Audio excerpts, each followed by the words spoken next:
speaker of the day is psychiatrist Emily Deans. She'll be speaking on disordered eating. Hi, thanks so much for coming this morning.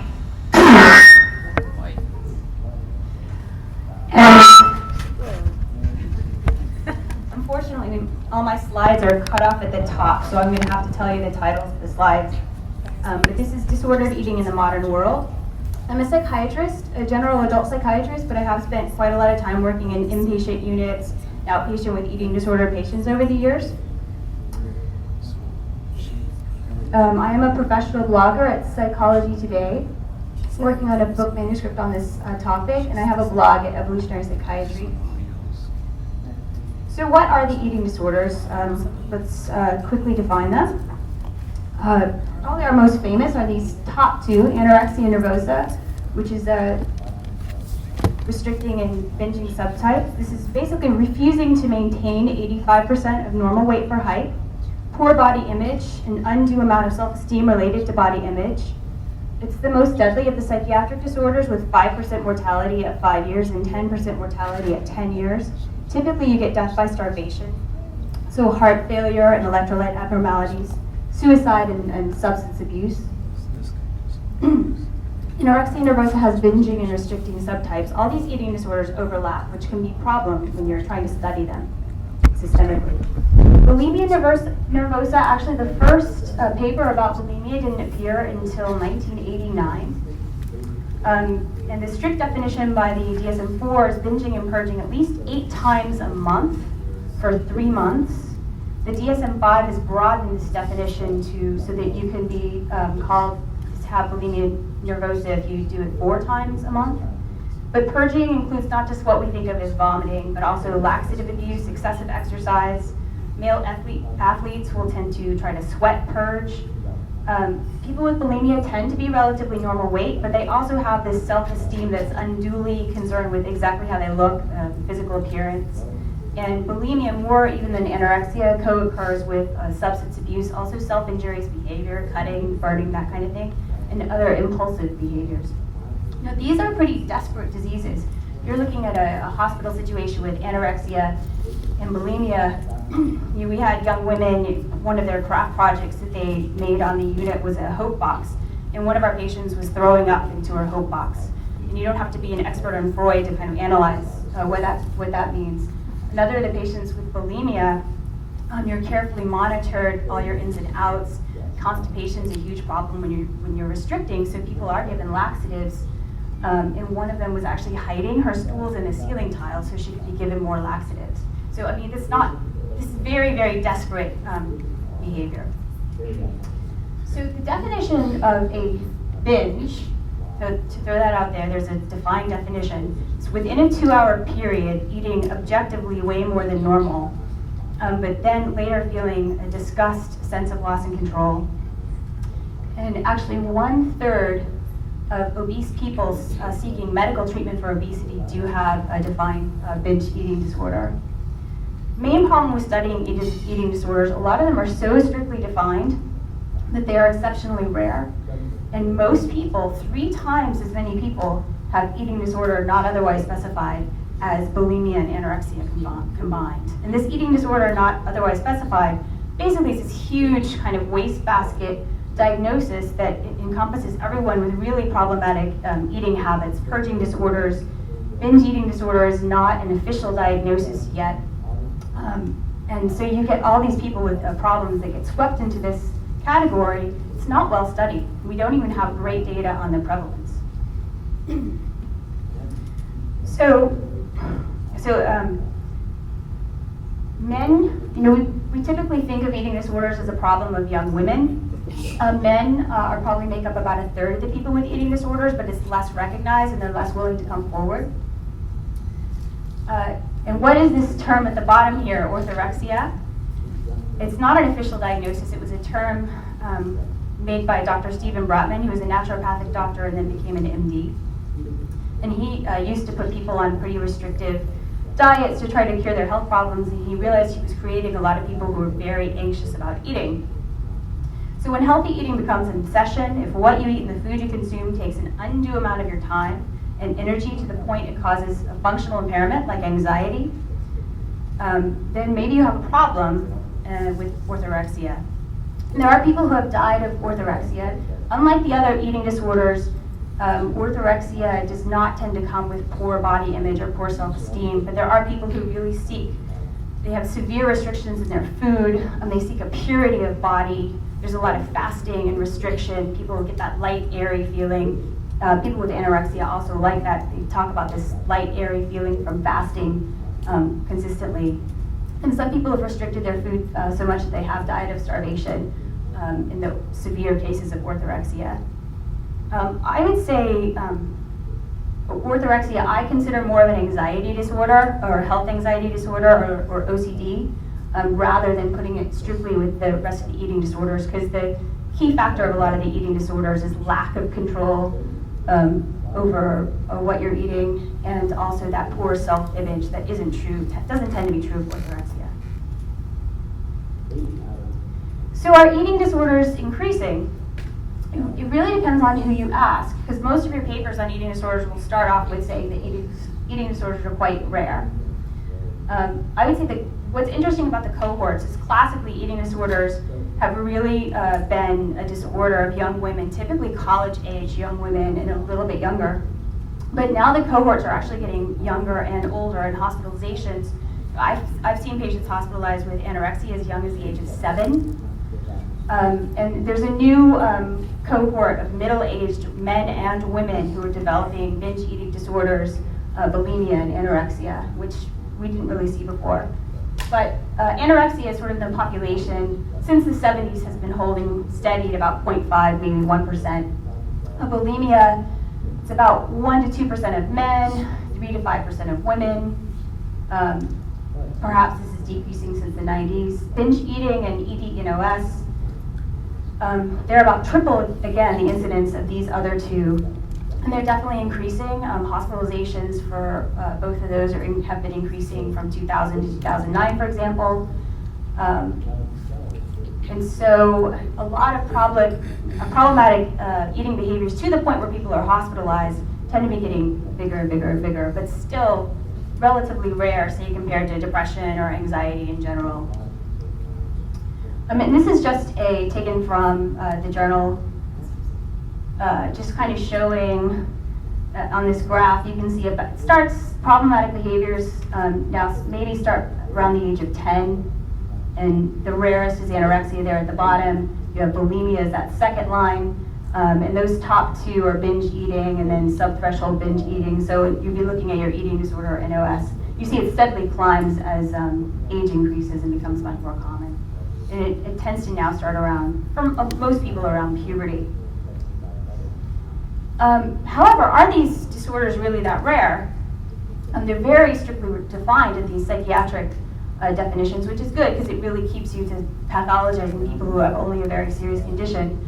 But there was a large survey done by the University of North Carolina and Self magazine of a large survey of women of all socioeconomic classes and ethnicities. 65% of them reported eating disordered behavior. An additional 10% reported serious eating disorder symptoms that would be some of the ones that you might see listed under the criteria for anorexia and bulimia. And this was quite surprising. 31% forced vomiting, laxatives, or using diet pills, and half of those said they did this activity at least weekly.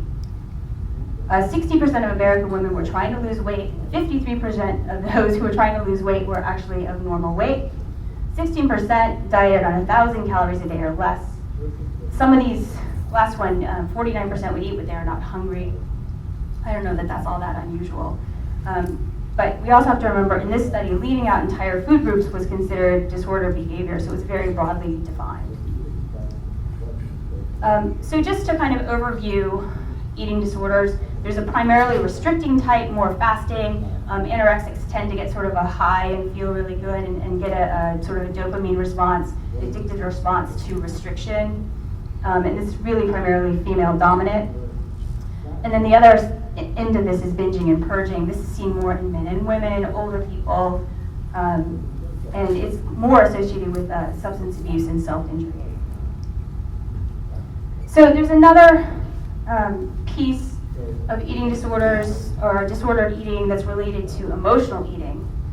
And emotional eating is really defined, comfort eating, stress eating. So you break up with your boyfriend, you go home, and you have a bowl of ice cream. Obviously, this doesn't happen very often. It's not an issue at all.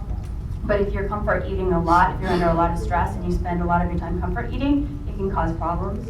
Most people, when they binge eat or comfort eat, it's going to be chocolate, sweet, salty, fatty, savory foods. So your snack foods, basically.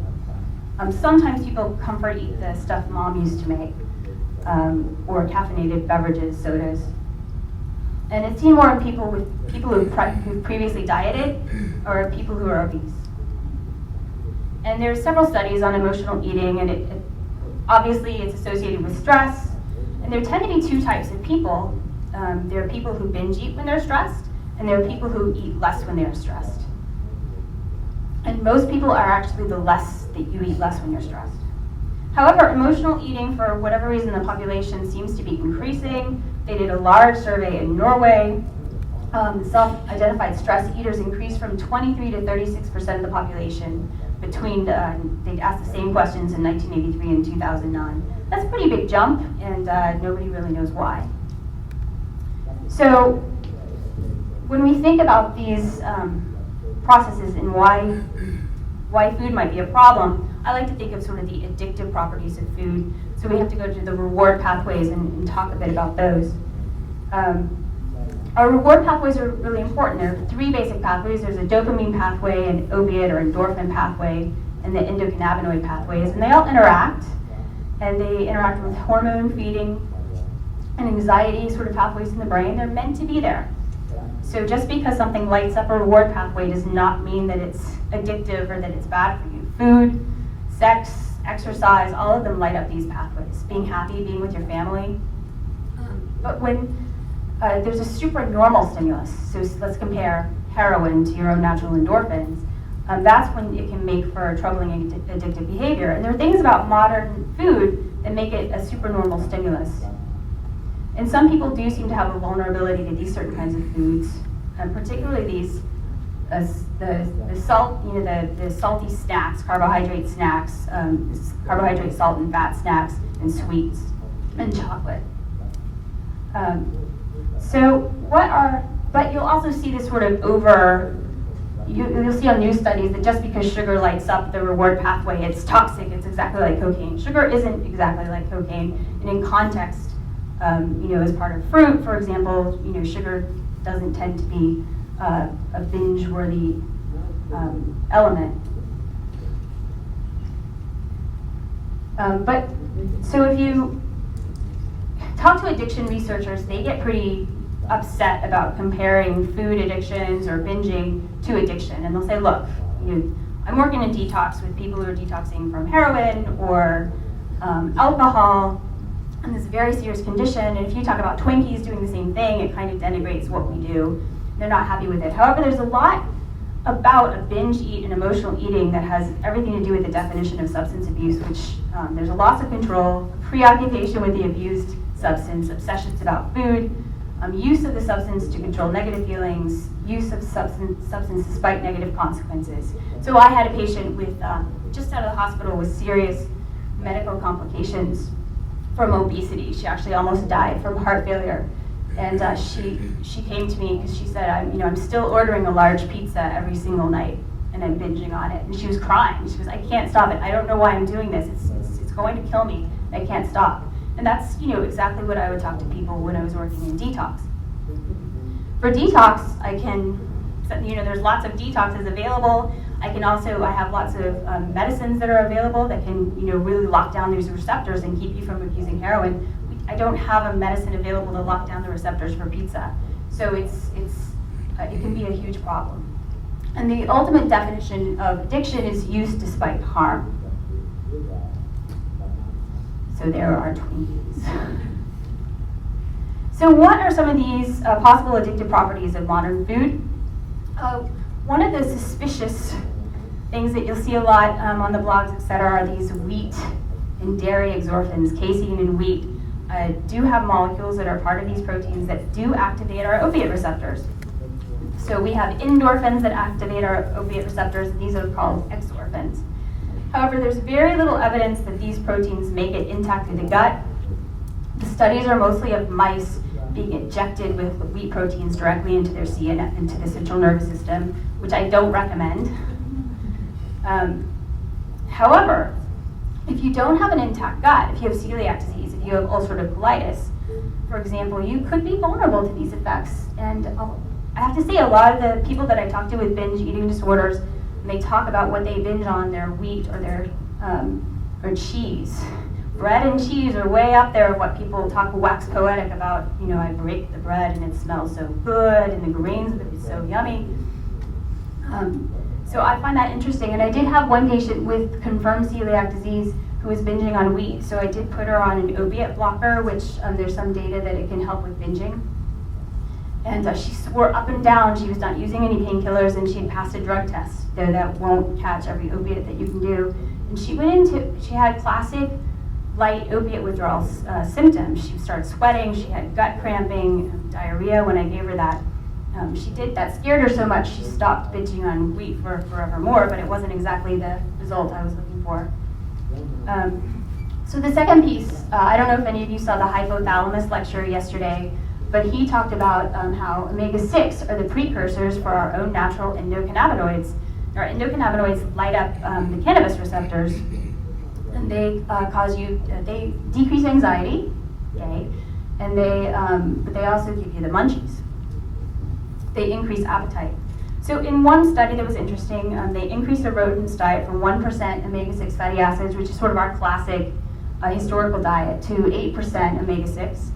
And this resulted in 3 to 5-fold increases in the rats' natural endocannabinoids. And the rats also increased the amount of food they ate, and they got fat. It's important to know these rats were incredibly omega-3 deficient, and adding omega-3 ameliorated these problems. But it's plausible that a processed food diet caused the same issue in humans. And then there's something Dr. Eid talked about, sugar and carbohydrates and how they can cause blood sugar fluctuations, and how refined carbohydrates in particular can cause you to feel uncomfortable a few hours after you eat. You feel kind of cranky, your blood sugar drops a little bit low, and you need to binge and purge a little bit. But I think the major problem with modern food is actually food design. billion-dollar corporations with food scientists making really delectable, irresistible creations. Many of us, with our normal human biology exposed to these creations, over time it could become problematic. Hat tip to Melissa Hartwig, processed food is the Las Vegas of food. And maybe it's not a great idea to live on the Vegas Strip all the time. You can kind of strung out. And what I classically tell my patients is, here we have, you guys recognize these Pringles, right? And if I took a regular baked potato, which is about 200 to 300 calories, and I added 6 tablespoons of butter and some salt, I'd probably get pretty full on that. That's about the same calories as a sleeve of Pringles. I could eat 2 or 3 sleeves of Pringles in a sitting, no problem. So that's why I say a calorie is not a calorie unless you're locked in a metabolic ward. And I'll go on a little bit more about this in a bit. Other issues, why do we have eating disorders, these mixed media messages? If you go to the end of the supermarket aisle, you'll always see these women's magazines with the pie or the chocolate, or this model eating the chocolate brownie. The very same slide, stop gaining weight, stay slim secrets. It's a pretty schizophrenic message. And there is a bit of science showing exposure to these Western beauty ideals cause young women to be less secure about body image. So why is it hard to maintain a healthy weight using calories in, calories out, everything in moderation model? Well, just going on a diet, just restricting, we know very well from the Ansel Keys study from the 1940s that this causes obsessions with food. He took healthy young men, no food problems, and he starved them of 25% of their body weight over about 3 months. And it was 36 young men. 3 of them ended up in the psychiatric ward by the end of the experiment. One of them cut off 3 of his fingers. They had all sorts of horrible obsessions and behaviors. One of them would go to a bakery and buy a bunch of food just to watch people eat it. So just restricting calories can be really problematic, even if you never had any food problems before. Another study that shows us why counting calories doesn't really work was an interesting one from 1995. I saw it on a blog called gomaleo.com. And this, they took 10 obese women who complained about not losing weight, even though they restricted their calories down to less than 1,000 calories a day. So they did very strictly follow them. They measured their energy intake and output. Did these women have a low metabolism? What was going on? Actually, this is the slide of the women. Only one of the women, number 10 over here, had a low metabolism. The black line is how much energy that they were burning, measured with doubly labeled water. What they reported they were eating is that hashed line there. Their actual intake was the total of the hashed bar plus the white bar. So you can see, even though these women were being monitored for just 2 weeks, and they knew that every calorie they were taking in and reporting was going to be monitored, 50% of these women underreported their calorie intake by 2/3. So they said they were eating less than 1,000 calories a day, but they were actually eating more like 3,000 calories a day. These women aren't psychotic or delusional, but it just goes to show that how maybe years of restriction can kind of mess up your relationship with food and mess up with and your perceptions of reality about what you're eating.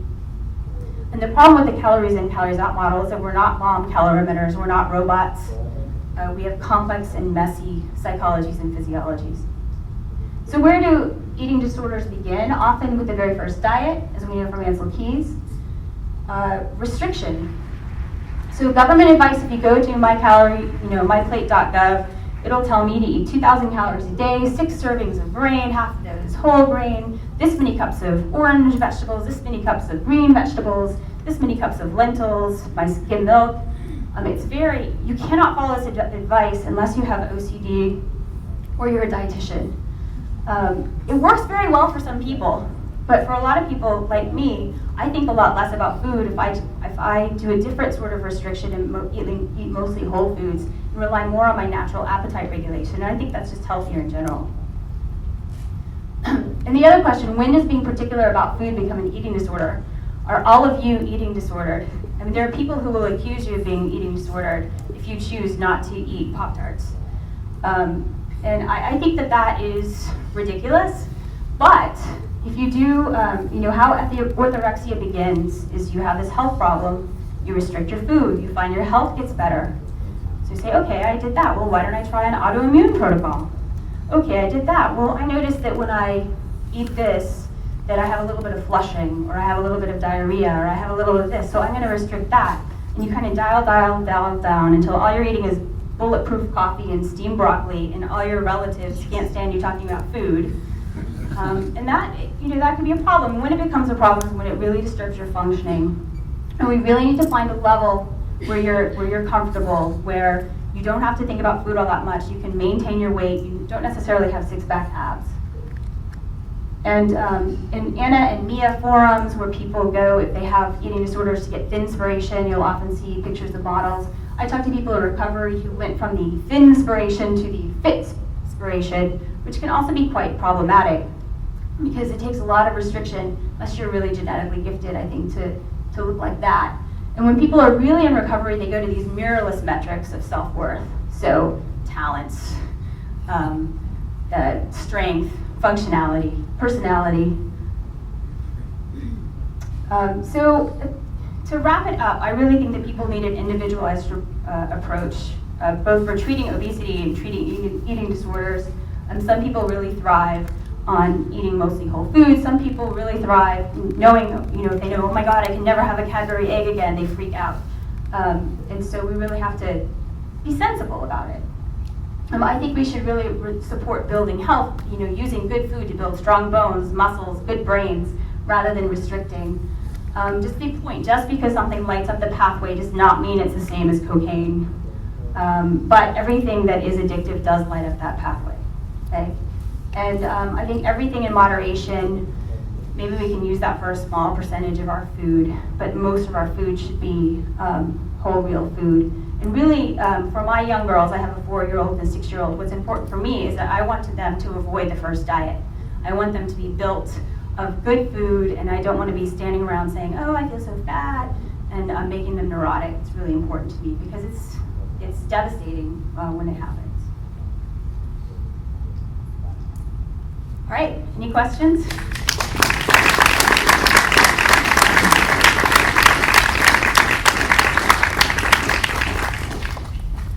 we have time if anybody would like to ask a couple questions. Then line up here.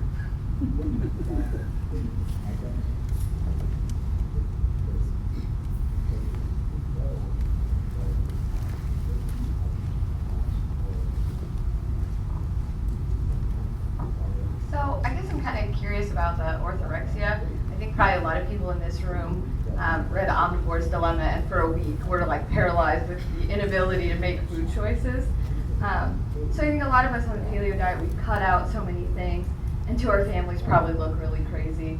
But when do you know that it's like a problem? So people see you sort of have this crippled ability to be able to just go out in public and eat and things like that. And I understand that there's some sort of difference, but is it really very subjective? Because it seems to be like somebody says, well, you aren't eating these foods, so you're disordered, but is it really? It's really personal. Some people thrive and they feel great and they do great and they're very functional when they are pretty rigid about what they eat. Other people, it's really problematic. They destroy their relationships. All they think about is food. They can't sleep at night because they thought, oh my gosh, maybe those eggs that I ate this morning at whatever, could there have been some powdered milk in them? Or, so if you spend a lot of time worrying about this and terribly anxious about this, that is a problem. And sometimes, backing off and kind of being more open about what you eat is a solution. I think we need to sort of find an 80% or a 90%.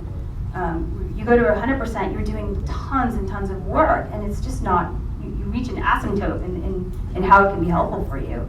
And it's more harmful in your life and with your family, and it's nice to be able to go out and have some cake every once in a while, unless you have celiac disease. Which is kind of the follow-up to my question, Emily. So for somebody who has a history of eating disorders and needs to do a specific elimination diet for some sort of a health condition, how do you reconcile the fact that this specific elimination diet with its really strict regimen and 100% kind of Whole 30-ish protocol is necessary to help them figure out what's going on with their health, but it also triggers some of that disordered behavior or thought process? Well, I think there are two things. Very restrictive plans for 30 days, 60 days can be a problem, and you might want to go very slowly with that and have a lot of help. When I talk to people with eating disorders, they know when it's sneaking up on them. It tends to wax and wane. So we talk about, okay, what are those things? You're thinking more about food. You realize you're eating food in a more ritualized manner. So you're eating your yogurt by sweeping your spoon around. You're looking at the bead of yogurt. You're eating it. You're going. That's not normal behavior. If those behaviors come back, I say back off. But everybody has their own kind of personal thing. And fasting, I think, is the other thing to be careful about. If you've had a history of eating disorders, fasting can trigger binges. It's also anorexia. A lot of it is fasting as much as they possibly can before they eat the first thing for the day. So I think that the fasting, unless it's very carefully undertaken, should probably be avoided, and it's certainly avoided in anybody with an active eating disorder. With a history of it, it can have its pluses and minuses, but you need to have very personalized help right there with you, your therapist and specialist.